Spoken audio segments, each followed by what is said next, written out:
Good afternoon, ladies and gentlemen. My name is Dan Negre. I'm the Senior Director of the Atlantic Council's Freedom and Prosperity Center. We are dedicated to increasing the well-being of people everywhere, and especially in developing countries, through unbiased, fact-based research. Today we have a great event with about 140 people who are with us virtually from 21 countries, and our audience also here in the studio. And the topic of our discussion today is how free markets shape global development. We have a great panel here. Ambassador Ramayad is the Senior Director of the Atlantic Council's Africa Center. She teaches on African affairs at the Mohammed VI Polytechnic University in Morocco and at Sciences Po. And at the age 30, she was appointed Deputy Minister of Foreign Affairs and Human Rights of the Republic of France, the first ever French Minister on Human Rights and the first woman of African descent to become member of the French cabinet. Matt Kronig is the Senior Director of the Scowcroft Center for Strategy and Security. He's a tenured professor of government and foreign service at Georgetown University. He's also a commissioner on the Congressional Commission on the Strategic Posture of the United States. And he served in the US government at the Department of Defense and in the intelligence community. Dr. Nicole Golden is the Global Head of Inclusive Economic Growth at Abt Associates. She's also a Senior Fellow at the Atlantic Council Geoeconomic Center. She worked with UNICEF and the World Bank on important reports on which she was the lead economist and policy advisor. She teaches at the George Washington University, and she also served in government at the Agency of International Development and at the Department of State. For our participants in person, if you want to ask a question, we have a microphone. Our plan is to have a 40-minute discussion that will be followed by 40-minute panel followed by 20 minutes questions, and you can ask your questions at the microphone. For people who are online, you can ask the questions by filling out a form on the website, and two of my colleagues are here to take your questions and ask them here in person. So the topic that we have today, free markets and global development, has two aspects. One aspect is how it affects developing countries, countries that do not have the prosperity that the developed countries have. How do they become more prosperous? But there is also another aspect of the discussion on development models, which is the geostrategic competition with China. We all thought when the Soviet Union collapsed that this was the end of history, that only liberal democracy is a model that can be followed. And by the way, even the People's Republic of China was moving in that direction. The days of Deng Xiaoping, they were making reforms that seemed to promise a move towards a free market economy, and even within the Communist Party collective leadership, elements of political democracy. But things have changed since then, and now China is trying to increase its influence around the world by promoting what sometimes is called an authoritarian development model. I heard an interesting term just recently, which is a party-state capitalism. So it's capitalist, not just state capitalism, but party as in the Communist Party. So let me ask you, Matt, to get us started. Soft power is in the general definition of the tools of statecraft in the dime, diplomacy, ideas, military, and economic. There is the element of soft power. How do we think about the role of soft power in the competition with China and in general for the United States? Well, first, Dan, thanks very much for organizing this event. It's a pleasure to be here. And I think soft power is important. If you think about hard power, using military threats and promises, economic threats and promises to get what you want, those are important tools of power as well. But there's so much else that's not covered in those tools of hard power. Attraction, cultures, values. Do countries want to be like you? Do countries want what you want? And I think throughout the Cold War and since, soft power has been a very influential tool of American statecraft. Now, for the first time, as you point out, though, there is a challenger. China is promoting its alternative. And China is gaining influence around the world, but it doesn't have the soft power that the United States has. Just one data point on this, University of Southern California does a ranking, the Soft Power 30, where they just do public opinion polling and ask people around the world which countries have the most soft power, which countries do you like the most. Interestingly, the top 20 of the 30 are all democracies. The United States is currently fourth or something, I believe. Russia and China make the list, but barely. They're near the bottom, 27th and 29th, I believe.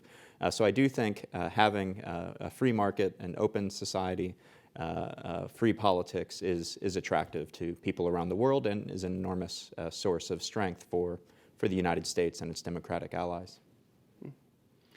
Rama, you were in the French government. Mm-hmm. France has a long history and complicated history with developing countries around the world, and especially in Africa, and you yourself are from Senegal. How is France thinking about soft power and its relation with Africa? It depends on how you ask this question, because the way you just asked the question is a very Western-oriented question.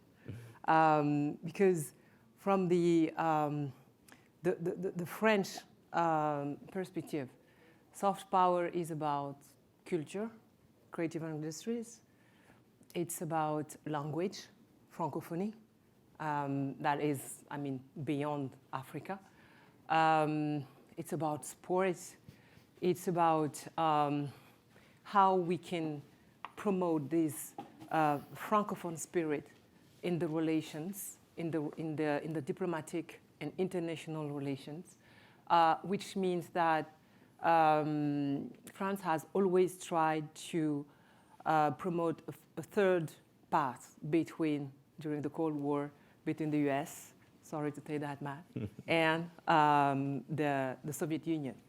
So now that it is the end of the history, France had to question and to renew its vision of its soft power. And I think we are in the middle of this new story between France and the rest of the world. And when it comes to Africa, the situation is very challenging, much more, because before soft power, it was first a matter of hard power, colonization. And that's where we are today. Even after the independence of these countries, the French footprint remained strong in the African countries.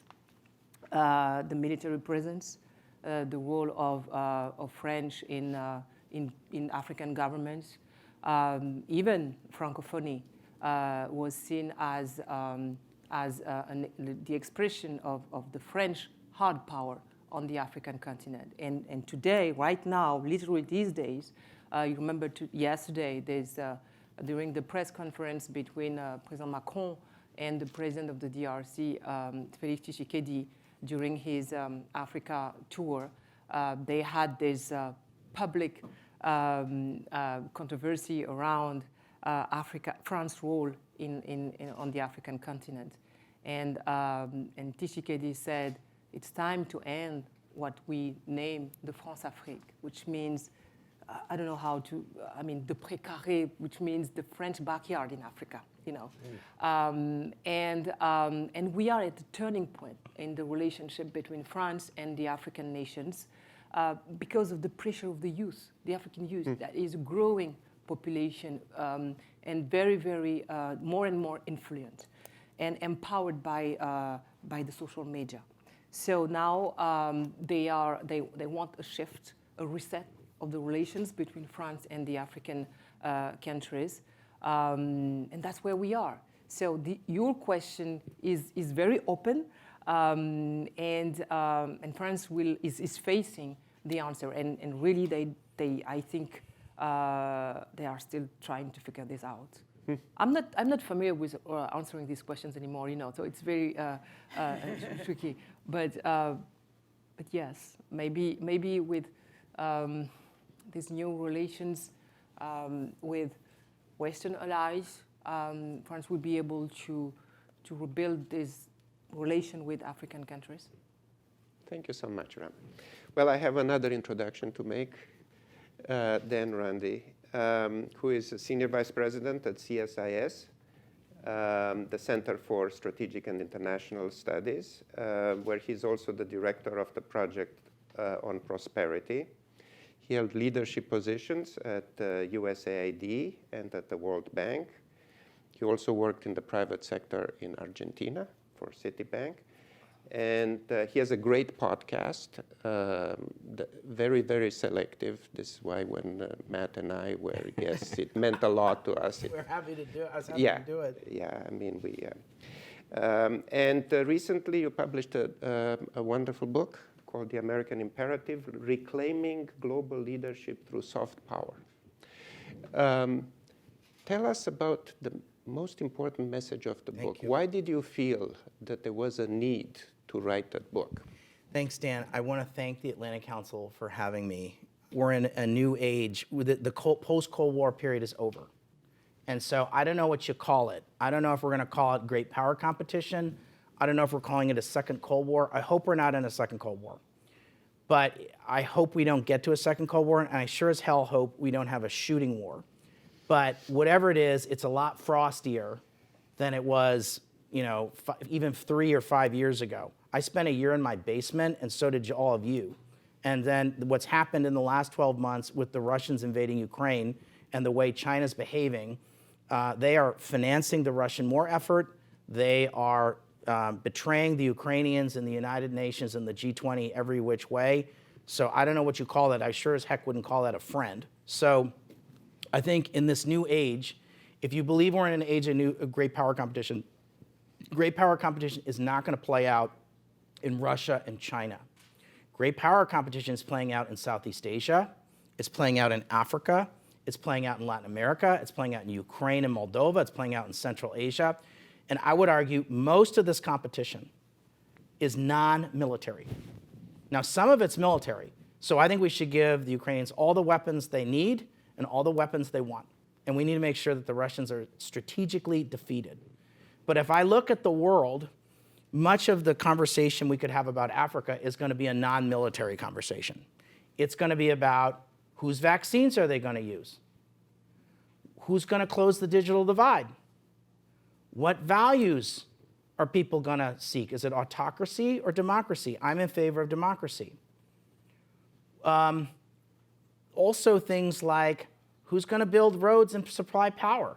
This is not your grandparents' developing world, and it's not your grandparents' Africa. So there's several hundred million middle class in Africa. There's 1 billion people in Africa today. There's going to be 2 billion people in 20 years. There'll be more Africans than Indian citizens and Chinese citizens combined 20 years from today. So it's going to have a different kind of a weight in the world. There's 600 million cell phones in Africa. And by 2030, it'll be 50% urban. So I would like, when there's kind of an Academy Awards of countries 20 years from now, when many countries in Africa are middle-income countries, when at the Academy Awards and people get up and say, I want to thank my mom and my agent for being a good partner. What I want them to do is say, I want to thank France and the United States for being the best partner to help, to accompany us in our own journey of development. That's as opposed to saying, I really want to thank the Chinese Communist Party and Vladimir Putin for being my best partner in development.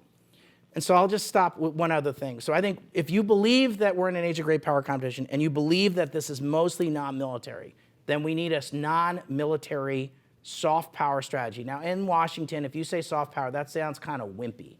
And that's not cool. I want to do weapon systems. I didn't know what a HIMARS was until 2 months ago, right? I didn't know what an ATACMS was. But I can tell you that we're going to need to know, we need an answer the next time there's a funny name pandemic, because there'll be another one. And we can't just tell people, hey, why don't you take a wait for 6 months? Because the Chinese will fill that vacuum. So China has the ability to fill that vacuum. So we need a strategy that's a soft power strategy. And so I've written this book, The American Imperative, Reclaiming Global Leadership through Soft Power, to make the case that we need a strategy. We need to do so with our allies. We haven't done anything of any significance on our own ever.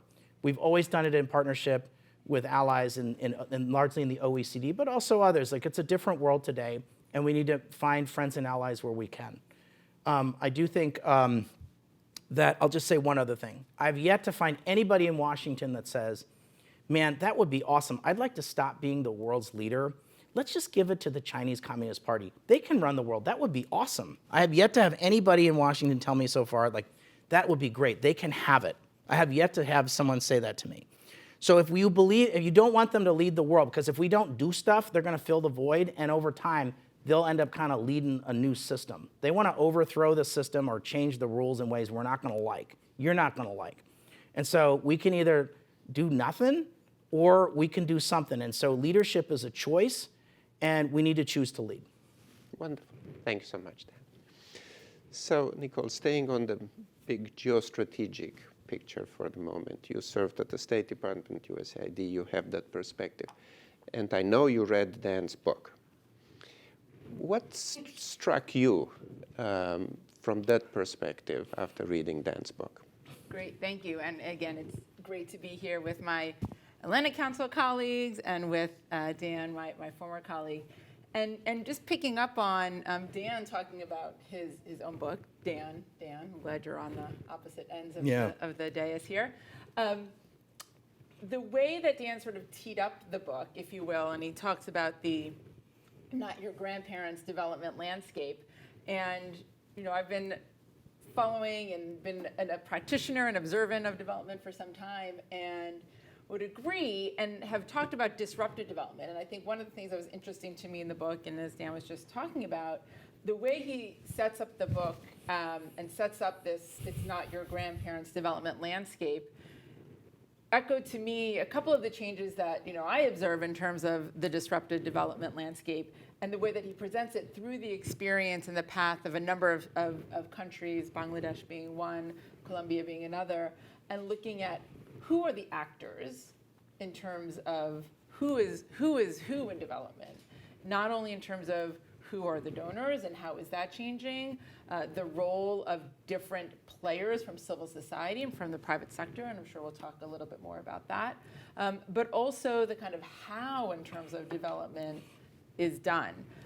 So I think that that's an interesting aspect of the way that he sets this up and tells the story, whether it's changing demographics, whether it's the role of technology, whether, again, it's globalization and what that means. And that kind of leads into, I think, one of the other interesting aspects for me of the book is it very much, I think, tells a story of what's old is new again in many ways. And on that, can you teach an old dog new tricks, if you will, as a parent, as we may say, a pet owner, or and can you teach the new dogs the old tricks, right, in terms of these new actors? And so I have a couple examples of what I mean by that. There's a great conversation in the book in the role of the private sector. The private sector has been a big actor in development for a long time. It's a necessary actor in terms of economic growth. We'll talk more about that, I'm sure. But the nature of how the U.S. development apparatus, if you will, has interacted and engaged the private sector has changed in some ways. And so that trajectory of who is the private sector? What do we even mean when we say the private sector? What are the tools that we as the U.S. government, as well as the broader development ecosystem, use to engage the private sector, from a mobilization of private capital to, good old-fashioned global development alliances, and I'm sure we'll hear more about in Dan's role in that. So I think that's an interesting element. Another example of that is when we talk about localization and how we have moved and how from community-based development and really making development a cooperation, what that looks like now and how that's changed and how that's so relevant when we think about the challenges that we face in terms of this. Another aspect of this kind of what's old is new again is how we frame and how we think about this free markets, prosperity for whom, the idea of being broad-based and what that means today and taking that into inclusion. Here's where I think we could have a bigger conversation around what inclusive growth means, and I'm sure we'll get to some of those things as Rama introduced when talking about the youth in Africa. So I think it's that broader landscape, and it's really interesting how Dan tells the story, interjecting his own anecdotes and his own experiences and his view of sort of observing some of these, as I like to say, disruptions, many of which have been positive. When we think about the development landscape. And just, last thing I'll come back to say, picking on what Matt was saying about, what is soft power and why we need to, why Dan thought he needed to write this book is, I think the other things that these challenges that we're seeing increasingly, and we can look no further than this year, last year, and we were all in our basements, are these non-military threats, right? Whether it's pandemics, whether it's conflict, climate change, things that are kind of almost sometimes can be borderless. They're transnational, and they require solutions that are based on nations coming together in ways that is not necessarily military, and that's going to come from in many ways markets and economic growth, and hopefully we'll talk a little bit more about that. Thank you so much. Thanks. So Rama, next question is for you. Yeah. And not just from an African perspective, you have a global perspective. Is freedom necessary for development? Do countries need to have an environment in which the economic actors and the political actors can operate with freedom in order to generate development and prosperity? That's a very good question. I think the world is facing right now. It's not very trendy to advocate for democracy and freedom these days. Maybe because of China's leadership that seems to prove that you can reach prosperity without freedom. But history is a long path. And it's not over. So we'll see at the end of the day if it is true or not. But in the meantime, there are many countries in the world, not only in Africa, but on all the continents, who seem to take this easy path, thinking that no need to handle with freedom and democracy these very complicated things. And even what strikes me the most is the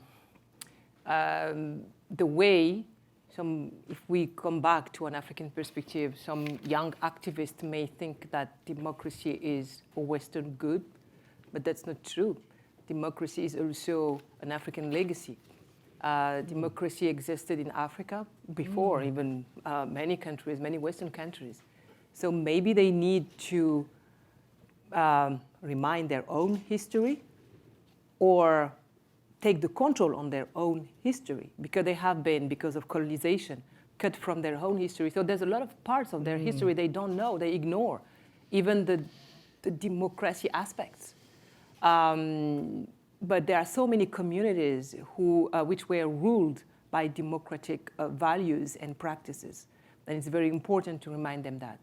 Two, even in Western countries, democracy is questioned, right? Here, for example, January 6th, everybody is not okay with democracy. So I think it's important to, in the dialogue with the Global South, what you call the Global South, but it's more complicated than that. But in the dialogue with them, to make them understand that they are not lecturing, because themselves they have to face with questions around democracy. And it's not a given. You have to cultivate democracy every day. And maybe you can do that together. Maybe by changing the way, the paradigm of this dialogue, you will be more listened by these youth that already today thinks that the best way to stress his or their own identity is to separate from the Western values, because these values are not Western. And I don't know how we can consider that freedom is good for everybody except yourself. That's not very. It's not equity. It's not normal to think that the others can enjoy freedom, but you people cannot. Why? In the name of what? We are all human. So I think the best way to promote equality and equity between nations, between people, is to advocate for democracy for Africans too. Amen. So I think, it's a matter of paradigm and maybe the way, the position the Western can take in this dialogue with the Global South people. Mm-hmm.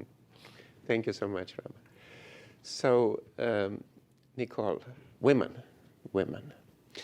The freedom for women to participate as much as they choose, to the maximum of their ability, to the economic development of their countries.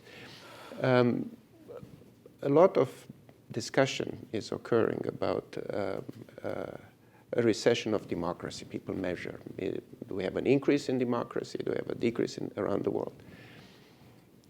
I think just as important is to measure to what extent are we increasing, is the world increasing the role of women?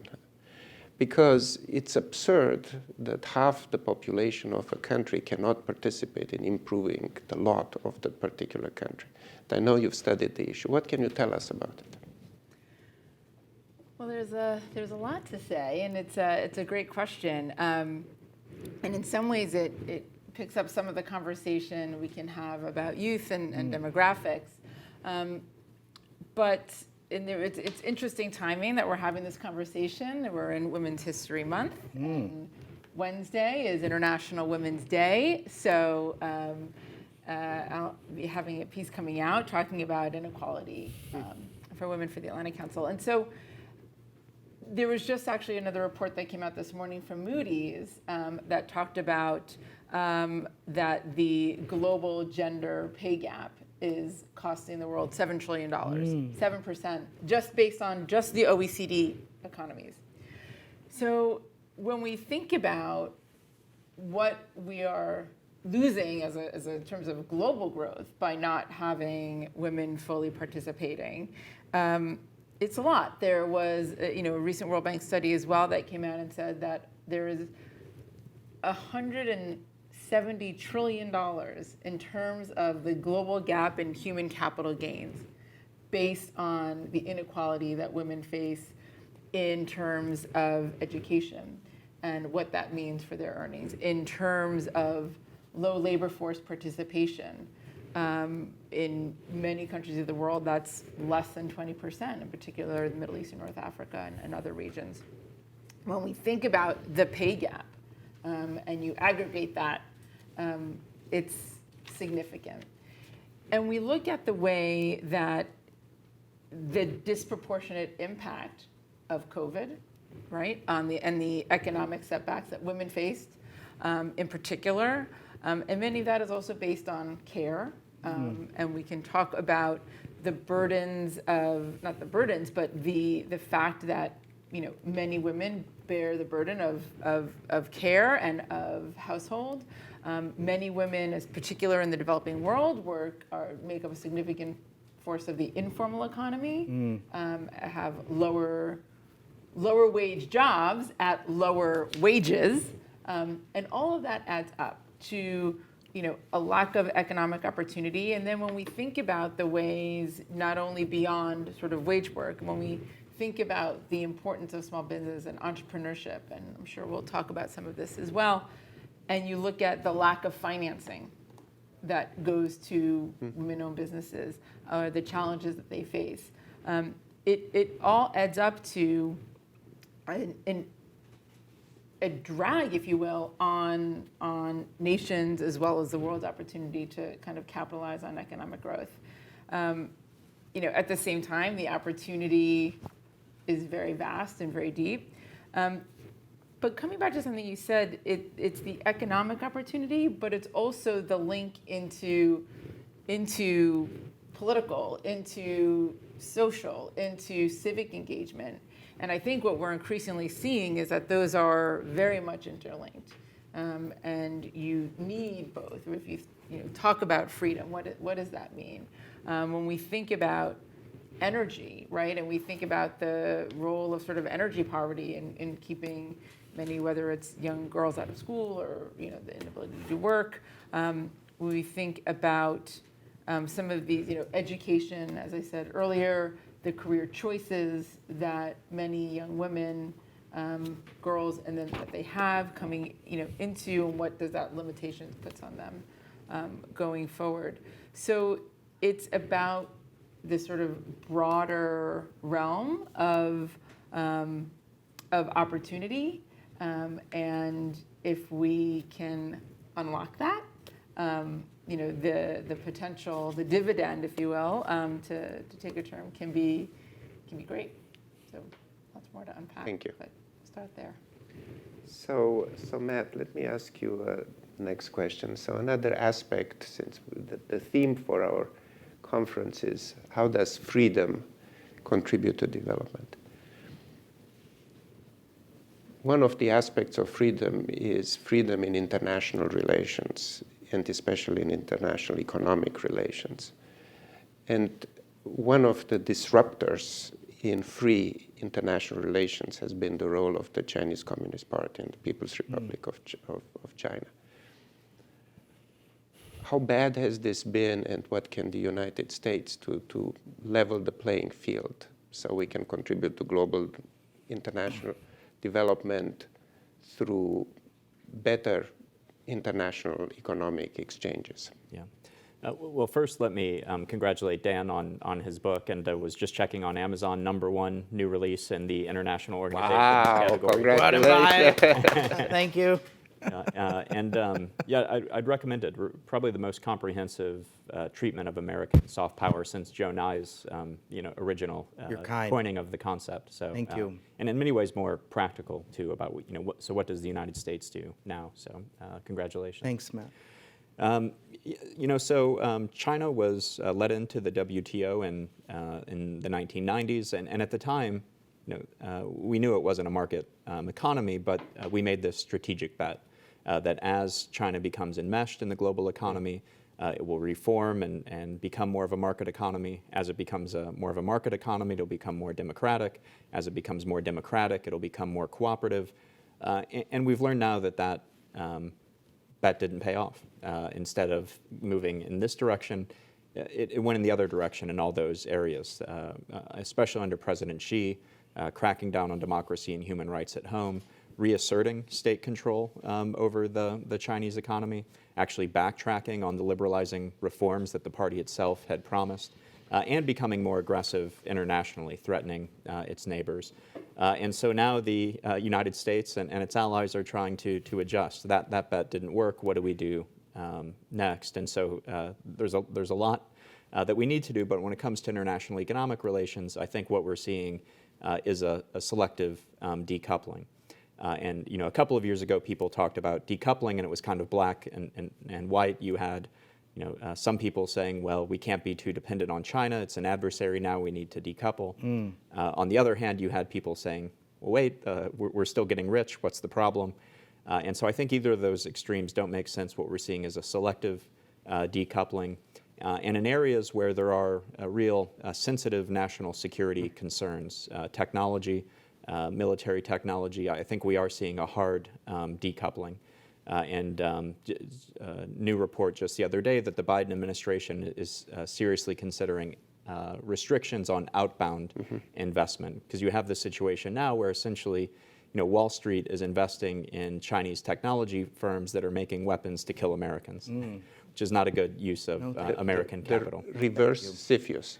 Yes. Reverse CFIUS. That's right. So we've had CFIUS measures to control foreign investment in the United States. This would be the first time we control outbound investment. But of course, if the United States does it on its own, it doesn't work because China can just go to the European Union or Japan to get that technology. So we really do need it to be an allied approach. And then there's a second category, which category where it's not a sensitive national security issue, but China is not playing by the rules and cheats in many ways, including foreign companies want to do business in China, requiring them to partner with a Chinese company, forced technology transfer. And so in some of those areas where China's cheating, then we can use rules, including WTO rules, to punch back with countervailing measures, tariffs, and other things to level the playing field. Third and finally, there is area where I think free trade can continue. If China wants to buy soybeans, if Americans want to buy baseball caps made in China, I don't think that's a national security risk. And so I think we are moving the global economy. The unfettered globalization of the 1990s and 2000s, I think, is over. I think we're moving to an international economic system much more like the Cold War, where trade and investment patterns are going to follow geopolitical alignment. Excellent, thank you. Okay, Dan, question for you. Last on this round, and then we'll get some questions from the audience. So one of the consequences of the Ukraine war has been a polarization of countries. Free world on one side, the axis of revisionist authoritarians on the other. And then this group of countries, some call them the global south. I don't like the term. Some call them fence sitters. It's an uncomfortable position. I am against that. I prefer the term the new non-aligned movement, perhaps. Okay.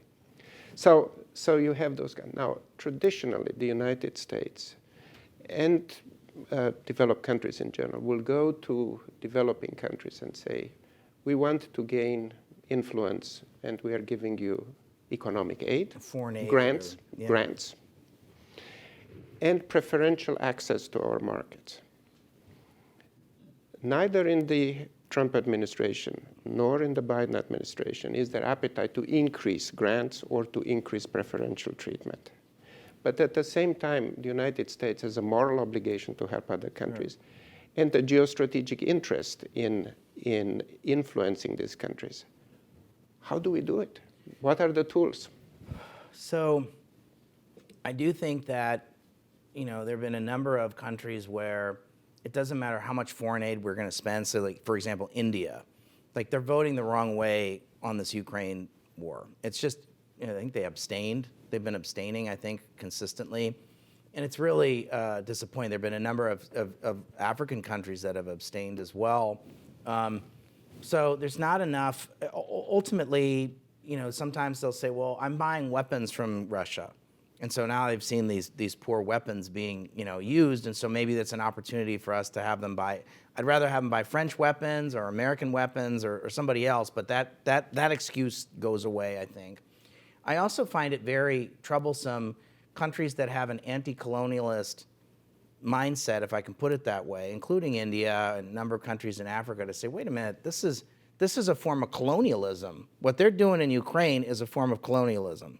So I don't get this. And in Latin America, there's a whole discussion about like non-interventionism. If this isn't interventionism, I don't know what the heck it is. So frankly, I think there's a lot of hypocrisy, and I think it's really unfortunate that a number of countries who ought to know better are behaving this way and are really betraying Ukraine at this moment. And they hide behind things like, well, I'm buying weapons from them, or they help me. I had one South Asian country say, well, in 1971, they were there for us. I'm like, well, wait. So this is ambassador says, so does that mean I get a coupon so that I get to cash it in after 1971? I get to have it for later and I can cash it in? And they said, well, yeah, maybe, sort of. I was like, okay, so there's that. So there's some residual sense of loyalty to the former Soviet Union in particular, who were helpful in in colonial movements. So I think there's a temptation to say, well, I'm going to cut off your aid if you don't vote this way with us in the United Nations. I think that is probably a mistake, because I don't think it's actually a powerful enough tool in that sense on its own to do that. I do think that over time, I'd like to believe that we can engage publics in ways to say, look, this is wrong. I do think you've seen some movement on some of these UN votes to go in the right direction in terms of working with governments to say, come on. So Brazil, for example, voted to condemn the invasion of this last vote to condemn the invasion of Ukraine. They have been great, but it's not. So I think this is going to be hard. There's going to be a lot of countries where we don't have, it's not like, and because the world's a lot wealthier, sort of what percentage of the GNP is all foreign aid thrown in isn't enough on its own to do it. But I think a combination of diplomacy and long-term engagement and trade does matter. Also, China is now the #1 trading partner for something like 130 countries. 20 years ago, we were the largest trading partner for 120 countries. So our ability on our own to influence isn't enough. So we need to work with partners like France or others to if we want to achieve dealing with pandemics or dealing with Ukraine or dealing with closing the digital divide, we're going to need to work with our friends and allies. I do think that, I want to come back to something Rama was saying, and I think that we need to stand up for our values, whether it's for markets or whether it's for freedom.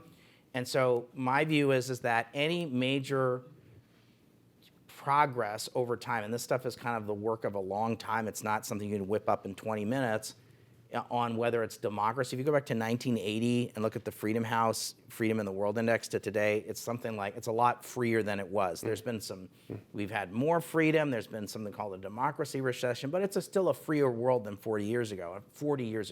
And if you look at, is it a wealthier place than 40 years ago? Yeah, it's a lot wealthier place. So there has been progress if we take the long view. But I think since the 2008 financial crisis, and I think because of Iraq and Afghanistan, I think those things kind of were all kind of gut punches to kind of be thinking about free markets in the world, or sort of the cause of sort of pushing for supporting democracy, human rights, and governance. We are a flawed vessel as the United States, whether it's in corruption or governance or even the quality of our democracy. But if we don't lead, no one else is going to do it. So we're a flawed vessel, but someone's got to stand up and do it. And in the Bible, they have all sorts of flawed, imperfect people being called to do big things.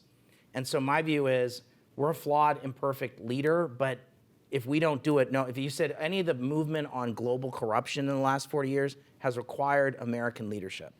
So if we're going to stand up, someone's got to stand up for markets, because 9 out of 10 jobs in the developing world are in the private sector. You want to finance global, basic human needs of education and health. Most of that is through taxes. There's been a quintupling of taxes in Africa in the last 20 years. So many countries, even some of the poorest countries of the world today, can finance a lot of their basic human needs. So we need to understand that we have a role to play. Many countries in the world would like to have Western engagement. If they don't have Western engagement, they'll go with China. So we can choose. If we say, oh, we're not going to do that, that's fine. There's now an option if they can pick the China option or sometimes the Russia option. We're not going to like it. So I think it's better for us to be there. We can't do everything ourselves, but we need to be strategic about our engagement, and we need to stand up for our values, because even in that sense, there's a vacuum on values, and if we don't stand up for it, people say, well, this China model seems okay. It's a little bit to Rama's point. Thank you so much. I think we have time for 2 questions. So don't be shy. You can go to the microphone and ask a question. I would like to recognize 2 wonderful friends of our Center of the Atlantic Council, Ambassador Kelly Curry and Eric Hans from the Center for International Private Enterprise. Yes, please. Hi. So I have a question regarding youth involvement with soft power. So as a member of the youth community, I'm only 19, I thought it kind of important to know what role does a youth play in siding with either global powers when deciding where to go, what to do, and who to side with in picking a side. Now, did you have an arrangement with Nicole? She's one of the world's top experts on youth, so that you ask her easy questions. Do you know each other? Absolutely not, but I am a GW student, so that I'm biased. explains. That's good. So Nicole, go ahead, please. Well, not currently teaching my class Global Development and Youth, but maybe again one day. And I'd love to hear, Rama's thoughts on this as well as everyone else. But thank you for the question. And I think, let's start with the fact that, today's young generation is the largest in human history. It is, arguably the most aspirational. I mean, I like to think I was aspirational, but when I look at young people today, aspirational, digitally connected and digitally savvy, as well as when we look at sort of the experience, if you will, the economic experience, the market experience, and if we go back a few decades, we look at the potential, what we think about as the demographic dividend. When we look at where growth has happened in the 70s, 80s, and 90s, and we look at the East Asian miracle as an example, that was very much driven by, in part, investments in young people that, in terms of education and human capital, that was then able to be harnessed into the workforce and into economic growth. And so when we think about the landscape today, and it's a different, not your grandparents' development landscape, young people are still that force, but they are even more, I think, opportunistic and aspirational. There's a solidarity among young people, I think, around the world that is very encouraging and very optimistic. And I'd say one of the other really important forces of young people as when we think about this, who's the rising middle class of the world, whether it's, in the developing countries or whatnot, it's young people. And so when you look at the consumer power of young people, and the influence that young people have with their sort of pocketbook power, it's really amazing. And I think it's part of the way that, so when your question around where is that engagement, how do you engage? I think it's in everything from, what you're buying and what your friends are buying to, where you're putting your energy and enthusiasm. You can look no further than the climate change agenda, which young people are leading. You look at sort of where is innovation happening, and this sort of entrepreneurial zeal that young people have. I think it's incumbent upon not only whether it's the U.S. government or the French government or the governments to engage, but it's about, again, civil society creating space. I think one of the things that we're seeing is a lot more interest in attention to the sort of intergenerational dynamics, because when we think about sort of young people, we think about aging and families, and so I think it's incumbent on communities, on governments, on the private sector, to create that space, but then ensure that young people, have the resources, have the tools to sort of go forth and do what young people are, wanting, able, ready to do. Great, thanks so much. Yeah. Go ahead, please. Hello, I'm Max from Munich, Germany, and I'm working with a political foundation who's trying to strengthen the transatlantic relationship. So my question is regarding Russia and lessons learned from Germany. So we depended heavily on Russia, and the the last few decades was change through trade.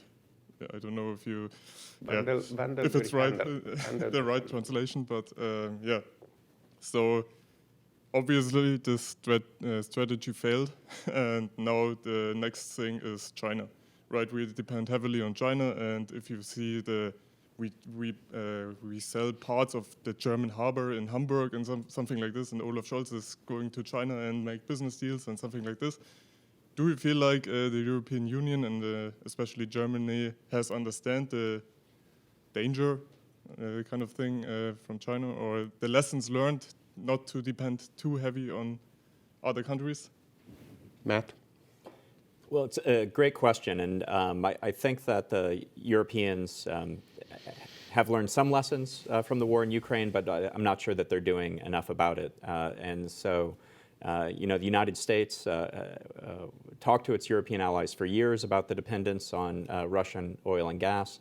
Some countries listened. Lithuania built a gas terminal in Klaipėda to import U.S. liquefied natural gas, reduce their dependence on Russian energy to almost zero. Others like Germany didn't, and then when the invasion happened, were forced to essentially try to decouple from Russia overnight. And so the argument I would make is when it comes to China, instead of waiting for the invasion of Taiwan, which many U.S. military leaders think is coming, and decoupling overnight, let's start now and work carefully and rationally over time to have a selective decoupling. Now, I know Germany is writing its first ever national security strategy. My understanding is that this is going to be a theme of the document. But what I'm hearing from German colleagues is that maybe there isn't a unified position on this yet. I've heard some Germans say that they do want to reduce their dependence on China for exports in particular. I've heard others who say, well, that's true, but we don't want to trade less with China. We might even want to trade more with China. We're just going to trade more with other countries too, so we'll be less dependent on China. I think that's the wrong answer. I do think we need, as an alliance, to move toward more of this selective decoupling model that I laid out earlier. Yeah, if I can add something to that, it would be this. I think the Zeitenwende in Germany, the change in epochs is profound.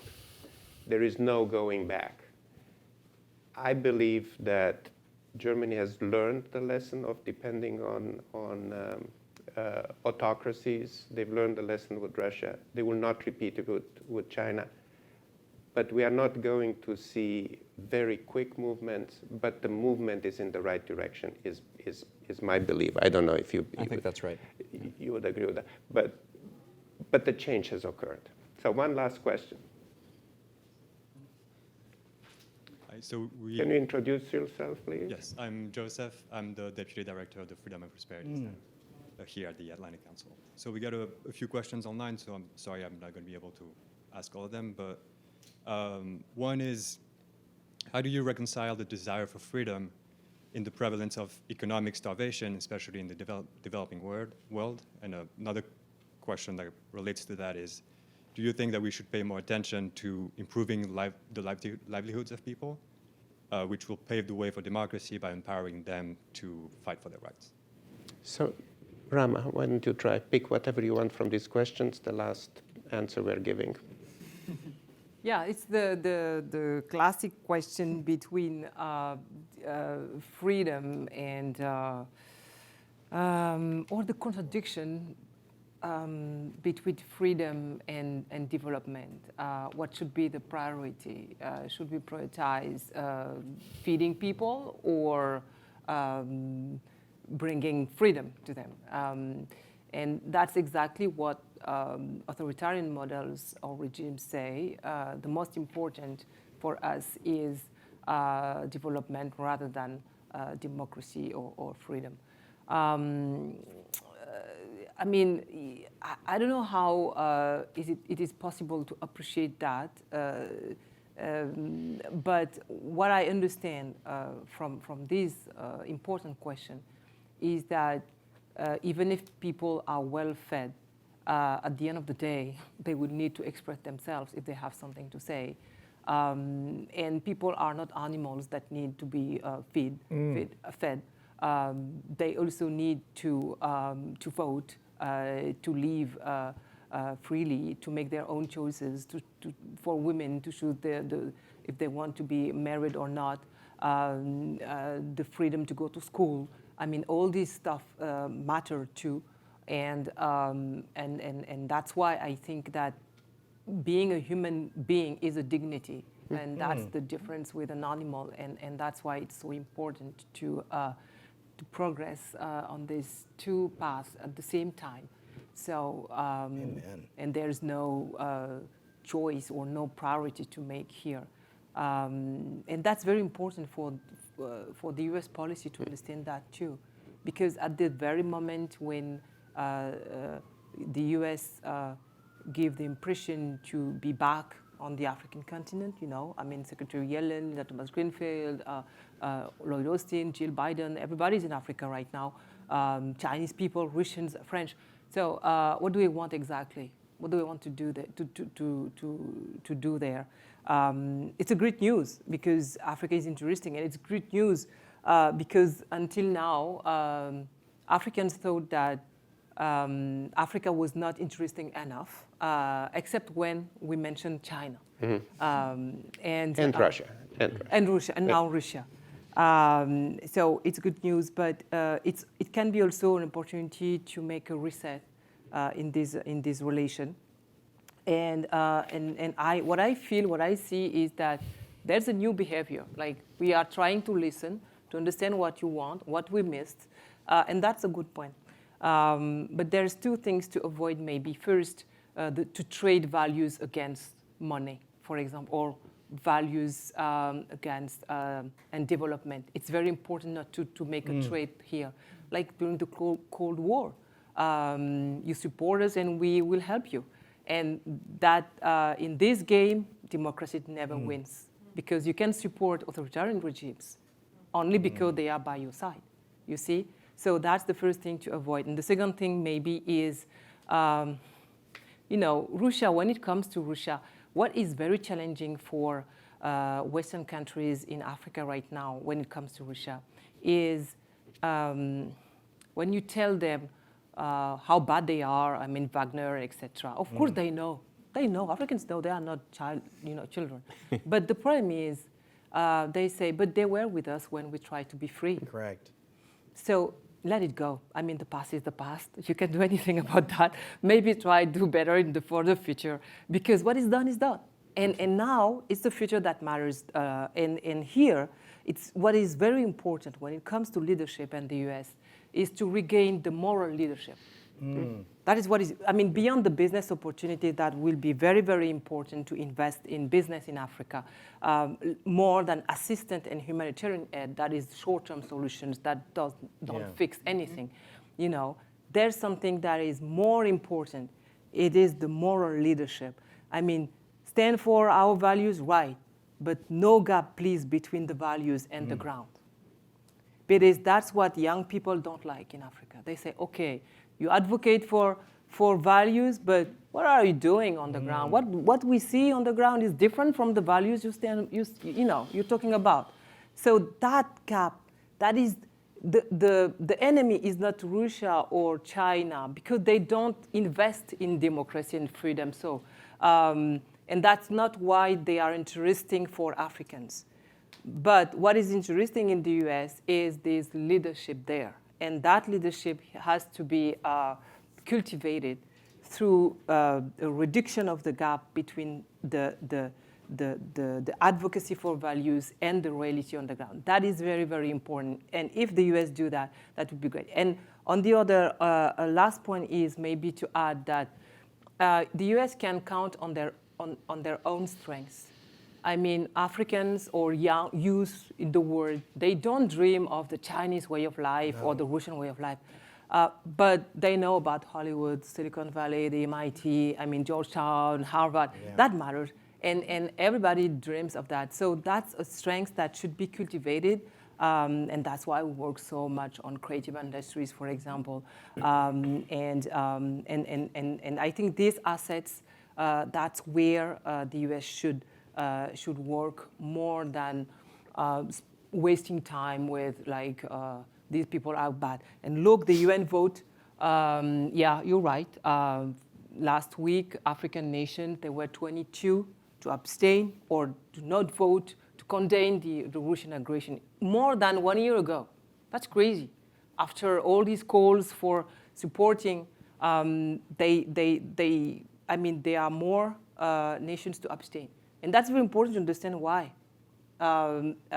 before saying anything.